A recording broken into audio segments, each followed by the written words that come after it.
Welcome back to my YouTube channel Coin of World. Today we are going to explore the history, the design, the background and the professional story behind the 5-cent coin of Australia from the year 2008, which bears the portrait of Queen Elizabeth II, and this is not just a small coin of metal but a symbol of history, culture, economy and the identity of a nation. When we look at the 5-cent coin of Australia, we see a design that is deeply rooted in the traditions of Australian numismatics. The obverse of the coin carries the effigy of Queen Elizabeth II, designed by Ian Rank Broadley, which has been used on many Commonwealth coins since the late 1990s. This portrait shows the Queen facing to the right with a crown, and it symbolizes not only her role as the head of state of Australia, but also the strong constitutional ties between Australia and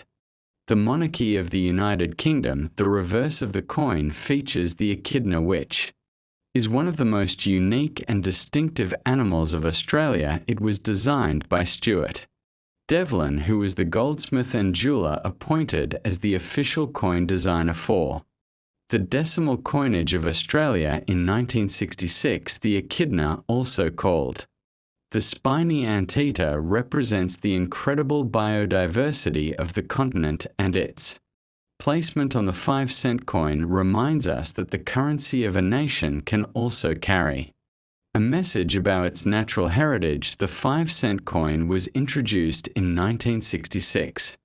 When Australia transitioned from the old system of pound shillings and pence to the decimal system, and it replaced the pre-decimal sixpence in value. At that time, the 5-cent coin became one of the lowest denomination coins used in circulation, and it remained in everyday transactions for decades. By 2008, the coin was already over 40 years in use, which tells us that this piece is part of a long-standing tradition of Australian currency. When we talk about the history of the 5-cent coin, we must also understand the economic context in which it circulated over the years. Inflation has reduced the purchasing power of the coin, and many people considered the 5-cent piece to be of very little use in modern transactions, but it still continued to be minted and circulated because of its role in maintaining the structure of pricing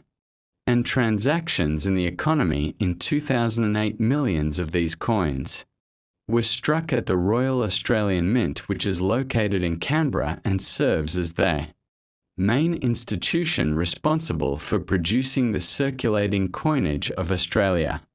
Every coin minted there goes through strict standards of quality and design to ensure that it carries not just monetary value but also a cultural and national significance. The 2008 issue of the 5-cent coin is not particularly rare, but it represents an important period in the reign of Queen Elizabeth II, as she continued to appear on the coinage of multiple nations across the Commonwealth. In that year, Australia was also in a period of economic stability and growth, and the copper nickel, it weighs 2.83 grams and has a diameter of 19.41 millimeters with a plain edge. These details may seem small, but they are important for collectors, historians and numismatists who study every aspect of coinage in order to preserve history and knowledge. Coins like the 5-cent Australia 2008 are not only pieces of change but also part of a much larger story that connects design, economy, history and national identity. When you hold such a coin in your hand, you are actually holding a piece of art created by skilled designers, approved by governments and used by millions of people in their daily lives. This transforms the coin into a witness of time. Every scratch on its surface tells the story of how it has traveled from one pocket to another, from one shop counter to another across the country. The coin also serves as a reminder of the reign of Queen Elizabeth II. who was one of the most widely depicted figures on coinage in world history. Her portrait on the obverse side of this coin from 2008 reflects not just her authority but also her symbolic role in uniting people under shared traditions and heritage. To make a professional and long detailed history, we can also go back and see how coins with her portrait evolved through different portraits and effigies earlier. Coins featured the young head by Mary Gillick later. Ones had the Raphael McCloof design. And by the late 1990s, Ian Rank Broadley's effigy was in place.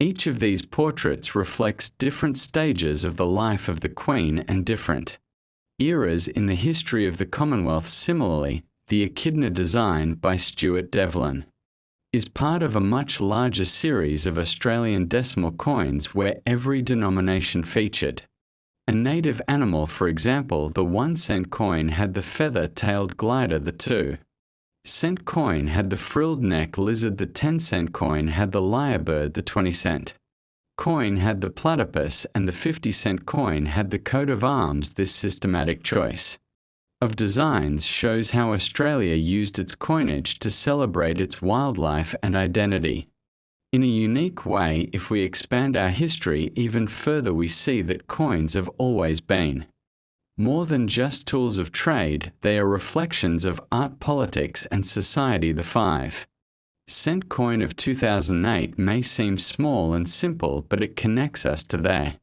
broader history of Australian currency, to the legacy of Queen Elizabeth II, and to the unique heritage of Australia itself. Collectors value such coins not because they are rare, but because they form part of a complete narrative of coinage and numismatic study. When you put together coins from different years, you create a timeline that tells you how a nation changed and grew over time. This is why coins are sometimes called history in your pocket. So friends, as we look at the Australia 5-cent coin of 2008,